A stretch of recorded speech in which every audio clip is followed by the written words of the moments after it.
One excursion. One mistake. 6 empty chairs. Hashtag Chapter 1, The Trip of a Lifetime, expanded. The sun had barely risen, yet the school courtyard was alive with excitement. A sea of colorful backpacks, plastic bags full of snacks, and buzzing voices filled the space outside Maraba Senior High School. Today was the day, the long-awaited cultural excursion that had been talked about for weeks. Every student had contributed money. Uniforms were ironed. Phones were fully charged. The excitement in the air was electric. Oya, Sandra. You pack your jollof like you're feeding a whole village, shouted Musa, the class clown, holding a large speaker on one shoulder and sipping malt from a bottle in the other hand. Sandra, dressed in jeans and a bright yellow t-shirt, rolled her eyes. She lifted her large food flask proudly. Better overfed than underfed, Musa. Unlike you, I plan to survive this trip. At least when we get stranded on the road, I'll have something to eat. Blessing, her best friend, laughed and clapped. Tell him, Sandra. These boys think vibes and malt will carry them all day. Musa grinned. Abeg, I came with confidence and music. That's all I need. The crowd of students gathered near the school gate where the big white bus was parked. Its engine hummed, and the driver stood beside it wiping the windshield, already looking slightly irritated. Inside the courtyard, Mr. Iola, their literature teacher and the trip supervisor, tried to take roll call with a clipboard in hand. But it wasn't going smoothly. Okay, when I call your name, say, present, he shouted, but his voice was nearly drowned by the music blasting from Musa's speaker. Musa, reduce that thing. Mr. Iola snapped. This is not a street party. Musa lowered the volume but didn't turn it off completely. Benita Adesina. Mr. Iola called out. Present, sir. Benita replied, pushing her glasses up her nose. Shinonso Ease. Here. Whom are we waiting for now? Mr. Iola muttered as he scanned the sheet. Benita, ever the grammar police, raised her hand confidently. Sir, I think you mean who are we waiting for, not whom. Whom is used for the object of a sentence, not the subject. Several students burst into laughter. Mr. Iola sighed, but a smile tugged at the corners of his mouth. You see. This is why I can't stand you children. Always correcting me like I didn't go to university before you were born. Sir, it's not our fault grammar is your enemy, Musa added, prompting another round of laughter. Benita smirked, proud of herself. I'm just trying to help you avoid embarrassing yourself in front of the other teachers, sir. Benita, if I throw this clipboard at you, will that be grammatically correct? Mr. Iola teased. Just then, the bus driver leaned out of the window and honked the horn, long and loud. He looked frustrated. Oga teacher, make them enter now. We no fit waste time under sun. Let's move, shouted Tochi, the school prefect. She wore her badge like a medal and took her duties far too seriously. She clapped her hands like a drill sergeant. No space for last-minute miracles, people. If you forget your charger or your snack, that's your own problem. Some students groaned. Others scrambled to double-check their bags. I forgot my charger, yelled Chuka, dashing toward the classroom block. Tochi blocked him. Sorry. No leaving the gate once the bus arrives. Rule number 5. You should have packed better. Na wa for you, Tochi. You go soon start military school, someone muttered under their breath. As the students filed onto the bus, everyone picked seats carefully. Best friends stuck together. The loud group claimed the back rows. Couples who thought they were sneaky sat quietly in the middle. Sandra, Blessing, and Benita took the window seats near the front. Please nobody talk to me until I finish this meat pie. I've been dreaming about it since morning, Sandra said, unwrapping her pastry. Why do you act like food is your love language? Benita laughed. Because it is. That's why I packed enough jollof to survive an apocalypse. Musa walked down the aisle of the bus slowly, looking for the perfect spot to sit. He leaned in toward Sandra. If anything happens, just know I forgive you for calling my backpack ugly. Sandra blinked. Excuse me? What are you talking about? I never. Shoo. It's okay. Just remember me fondly. He slid into the seat behind her dramatically. Mr. Iola got on last, holding a first aid kit and a bottle of water. He turned to the driver. Please, let's be careful on the road. I want to return with all my students intact. The driver nodded but said nothing. Tochi stood in the aisle like a tour guide. All right, everyone. We are heading to Obudu Cultural Village. It will take approximately 4 hours. There will be one stop. No, you cannot pee every 10 minutes. And yes, we brought a speaker, so keep your playlists clean. As the bus began to move, cheers broke out. Hands waved through the windows. Parents standing outside shouted goodbyes and gave last-minute warnings. Don't eat too much roadside food. Call me when you arrive. Sandra, remember to take your asthma inhaler. The wheels rolled onto the main road, and the city slowly faded into the background. The students played games, took selfies, and sang along to Afrobeats playing on the speaker.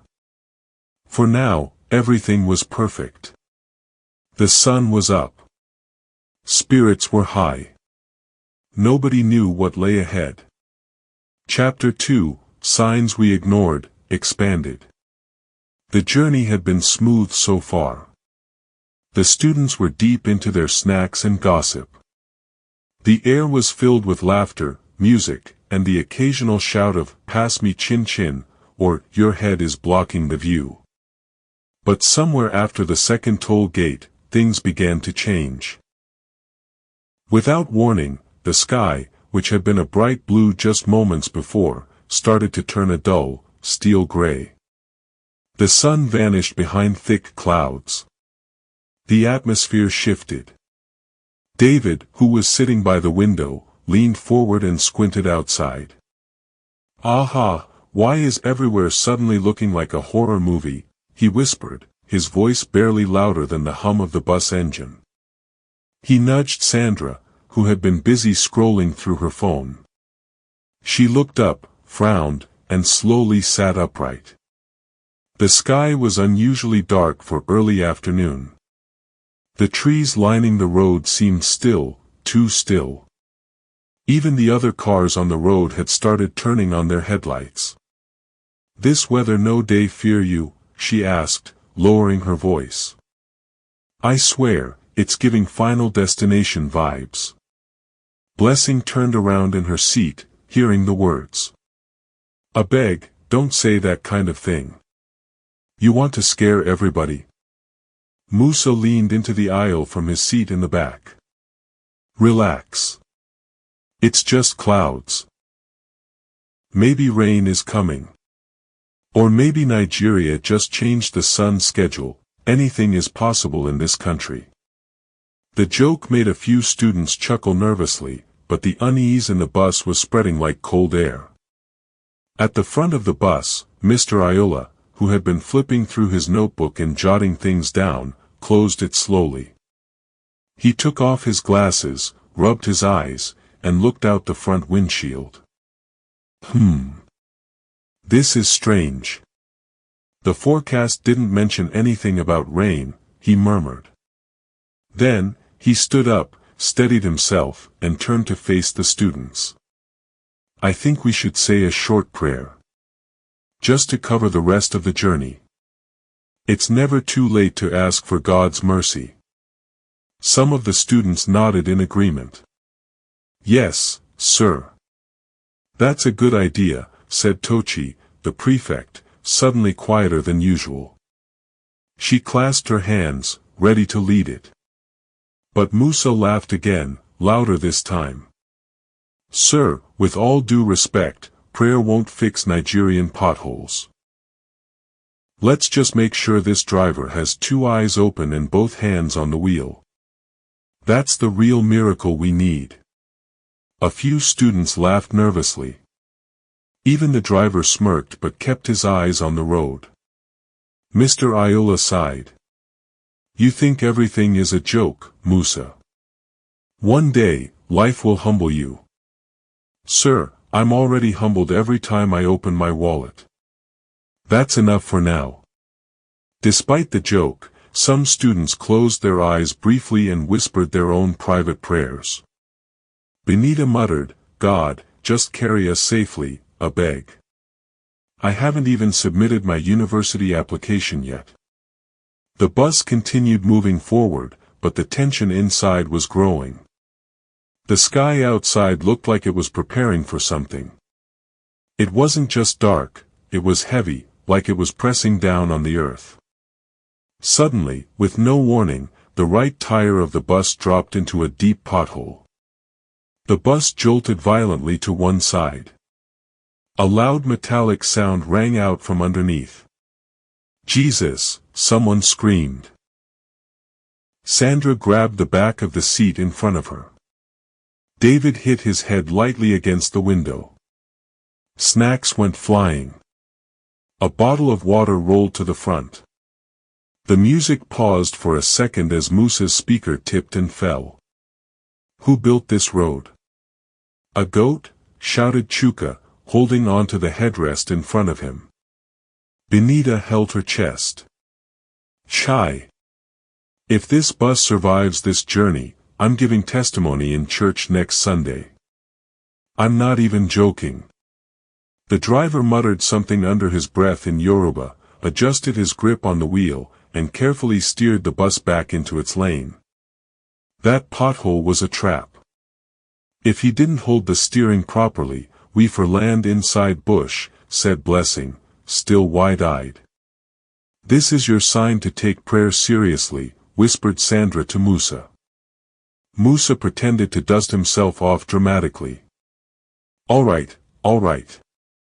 Next bump, I go start my own church. The students tried to laugh it off again. But the laughter didn't have the same energy. It was thinner now. Forced. Some turned their attention back to their phones. Others put in earbuds and pretended to sleep. But almost everyone kept stealing glances outside at the strange, gloomy sky. The bus kept moving, slower now, passing trees that seemed to close in a little more on the road. From far ahead, on the opposite lane, a large trailer truck was approaching. It was moving fast, too fast for a road that narrow. But no one noticed it yet. Not the driver. Not the students. Not even Mr. Iola, who had finally settled back in his seat. Musa had turned his speaker back on. A loud song blasted through the bus again. If I no make am, I go still day alright. Everyone was trying to act normal. Pretending that the darkness was just weather. That the pothole was just a bad spot on the road. But there were signs. They just didn't take them seriously. And no one realized that the trailer was drifting. Drifting into their lane. Drifting toward them. And by the time they looked up, it would be too late. Chapter 3, 6 Names Not Called. The sound came without warning. A loud boom, like the sky had cracked open. Then, the sound of metal tearing, glass exploding, and voices screaming, high, sharp, and full of fear. The trailer had hit the bus full speed. No swerving. No braking. Just impact. The bus spun off the road like a toy pushed by a giant. It bounced, flipped once, then again. Seats broke loose. Windows shattered. Luggage flew. The air was filled with smoke, screams, and confusion. And then, silence. A deep, unnatural silence. The kind that comes after disaster. The bus lay on its side, smashed against a tree. One side of the roof was caved in. The driver's seat was completely crushed. Steam hissed from the engine. Inside the wreck, the floor was smeared with blood, broken glass, and twisted metal. Some bodies were still. Others groaned or cried weakly.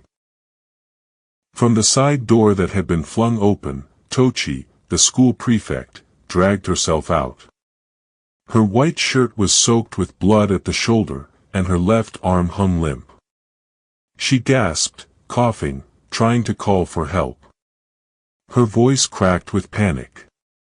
"Benita! Benita! Answer me!" she screamed, falling to her knees on the gravel. There was no reply. Inside the bus, Mr. Iola was lying face down between two seats. His glasses were gone. Blood ran down the side of his face from a cut above his eye. He groaned and pushed himself up, wincing in pain. One of his legs trembled violently. His fingers shook as he reached for the edge of a seat to steady himself. He blinked, dazed. Then it hit him. The students. He looked around at the wreckage, horror slowly dawning on his face. "Oh God, oh my God," he whispered. Crawling through broken seats and torn bags, he started calling names. Sandra. David. Chuka. Benita. Emeka. Voices replied, some groaning, some sobbing. But too many didn't say anything at all. He began to count. 1, 2, 3. He counted the heads he could see. The ones still breathing. The ones crying. The ones moving. He reached 24. His heart dropped. "No, no, no, no," he muttered, stumbling forward, stepping over a broken water bottle and a bloodied backpack. "We were 30 when we left." He turned around slowly, as if hoping the others would suddenly appear from behind a seat. But no one came. From behind the wrecked bus, Musa emerged. His shirt was torn, and his lip was bleeding. Dust covered his face like ash. He held a ripped speaker in one hand, dangling uselessly by its wire. He wasn't crying. He just stared. "They were just joking a minute ago," he whispered to no one in particular. His voice was soft, distant, like he wasn't talking to the world anymore, just to himself. Down the road, someone had called for help. The sound of sirens cut through the air. Red and blue lights flashed as paramedics and rescue workers arrived. They rushed to the bus with stretchers and flashlights, stepping carefully, searching for signs of life. Tochi was being lifted onto a stretcher. She sobbed uncontrollably. "Check under the seat." Benita was there. "Please, please check." Paramedics nodded and moved quickly. Every second mattered. One by one, the injured were pulled from the wreckage. Some cried. Some screamed. Some were silent. A few parents arrived before the ambulances even left. They had heard about the crash from a phone call, a message, a rumor. A mother ran barefoot toward the wreck, her voice cracking. Sandra. Where is my daughter? Sandra. The hospital was a blur of blood, bandages, and unbearable waiting. One by one, names were called. The living were identified. Some needed stitches. Some needed surgery. Others just sat in shock. Then came the worst moment of all. A doctor came into the waiting room. He removed his gloves slowly. His face was calm, but serious. He looked at Mr. Iola. Sir, we've done our best. But 6 of your students didn't make it. The room went silent. The doctor held a small notepad. He cleared his throat. Sandra Adebayo. A wail ripped through the room. Her mother collapsed onto the floor. David Olatu. Mr. Iola lowered his head, his shoulders shaking. Benita Uma. Tochi began to scream, even with her arm in a cast. Tolu Akpan. Chidera Okocha. Emeka Okoye. 6 names. Each one like a hammer to the heart. Each one followed by a scream, a cry, or total silence. The names echoed in the hallway, and no one could believe what they were hearing. 6 empty beds. 6 chairs that would never be filled again. 6 futures gone in one blink. Musa sat in the hallway alone, staring at his broken speaker on the floor. He picked it up, slowly turned it over, and said softly. We were laughing, just laughing. Why didn't we pray? Chapter 4, Now we pray first. 1 week had passed. But at Maraba Senior High School, it felt like time had stopped. The school grounds, once filled with noise and energy, now carried a heavy silence. Even the birds seemed to sing more quietly. Students moved slower. Teachers spoke with softer voices. Everyone was still in shock. A white canopy had been set up in the courtyard. Rows of plastic chairs faced a small stage with black fabric draped behind it. Large portraits of the 6 students, Sandra, David, Benita, Tolu, Chidera, and Emeka, were displayed on easels. Their photos showed them smiling, full of life. That's how everyone remembered them. The sun was high, but no one felt warm. Parents, teachers, classmates, and even people from the local community came to pay their respects. Most wore black. Some carried handkerchiefs already wet with tears. At the front, Mr. Iola stood behind a microphone. His face looked older than it had a week ago. His left eye was still swollen. A white bandage peeked out from under his shirt collar. He looked down at the paper in his hand, then looked up at the crowd. His voice, when it came, was slow and full of pain. They were full of life. Bright, beautiful lives. And in one blink, they were gone. A few people sniffled quietly. Someone sobbed in the second row. Mr. Iola paused, took a shaky breath, and continued. This isn't just about a terrible accident. This is a wake-up call, for all of us. We cannot keep living as if tomorrow is guaranteed. Every journey deserves a covering of prayer. He stepped back from the microphone, wiping his eyes. In the front row, Musa sat silently, dressed in all black. His arms were folded tightly across his chest, his face blank. But his lips were moving. If someone had listened closely, they would have heard his whisper. I should have joined in that prayer. I should have taken it seriously. Beside him, Tochi had her left arm still in a sling. She held a small white rosary in her right hand, her fingers running over the beads slowly. Once, she would have laughed at students who prayed loudly or carried crosses in their bags. Not anymore. After the short speeches, 6 students, each holding a white candle, stepped forward. They lit the candles one by one in memory of their fallen friends. Then, the school principal stepped forward, holding a red cloth. He gently pulled it away to reveal a bronze plaque, shining in the afternoon light. The crowd stood. Some gasped. Others wept openly. Etched in bold, neat letters, the plaque read, "In loving memory of our 6 fallen eagles. Sandra Adebayo, David Olatu, Benita Uma, Tolu Akpan, Chidera Okocha, Emeka Okoye. Forever in our hearts. Travel safe. Pray first."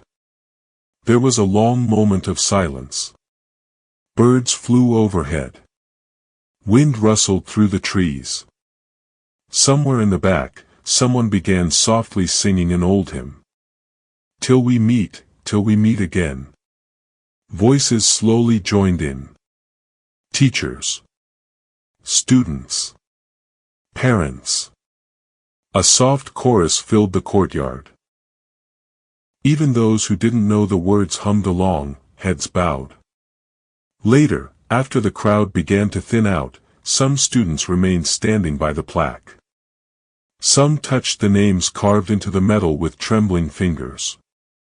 Others took pictures quietly, as if capturing proof that their friends had mattered, that they were more than just names on a list. That day changed everything at Maraba. From then on, no school trip began without a prayer. It didn't matter where they were going or how short the drive was. Prayer became tradition. Even students who never took such things seriously before now bowed their heads without hesitation. Before each trip, Mr. Iola or another teacher would say, "Before we move, we cover this journey with prayer. We ask for protection. 4P. Protect them." As for Musa, he spoke less now. He still played music, but it was softer. He laughed sometimes, but it never reached his eyes. One afternoon, he stood in front of the plaque alone. He placed his old broken speaker at the base and whispered, "You guys deserved more. I thought we had more time. I really did." He stood there for a long time. Because once you've seen 6 friends taken in an instant, you stop assuming you'll always return. You learn that laughter is fragile. That plans can shatter. That sometimes the only thing between you and tragedy is prayer. And now, at Maraba Senior High School, no one ever forgets that again.